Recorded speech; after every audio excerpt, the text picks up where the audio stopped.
বিসমিল্লাহির রহমানির রহিম। কোনো প্রবাসী শ্রমিক যদি মারা যায়, তার লাশটি তার সহকর্মীরা কারো কাছ থেকে ডোনেশন নিয়ে তথা ভিক্ষে করে অর্থ সংগ্রহ করে তার বাংলাদেশে লাশটি পাঠিয়ে থাকেন। আবার অনেক ক্ষেত্রে কোনো প্রবাসী শ্রমিক অসুস্থ হলে তার চিকিৎসা সেবাটি পাচ্ছে না, একইভাবে অন্য কাছ থেকে ডোনেশন নিয়ে তার চিকিৎসা সেবাটি হচ্ছে। যেখানে প্রবাসী শ্রমিকদের নিজেদের কোনো অস্তিত্ব নেই, সকল প্রবাসী চায় তার শেষ বিদায়টা যেন বাংলাদেশের মাটিতে হয়। যদি কোনো প্রবাসী শ্রমিক কোনো পার্টির পক্ষে কিংবা বিপক্ষে কথা বলে থাকে, আমার মনে হয় সেটা হবে তাদের জীবনের সবচেয়ে বড় মিস্টেক।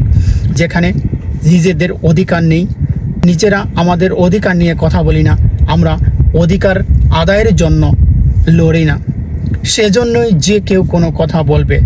বাংলাদেশের প্রতিটা সেক্টরেই প্রবাসীরা লাঞ্ছিত, নির্যাতিত। তাদেরকে প্রজাতন্ত্রের কর্মচারীরা এক পয়সারও দাম দিচ্ছে না। তারা শ্রমিক, তারা খেটে খাওয়া মানুষ, নিজের দেশে না, তাও অন্য দেশে এরা কাজ করে খায়। সেই জন্যই প্রবাসী শ্রমিকদের সবাই তুচ্ছ অবহেলা করে থাকে।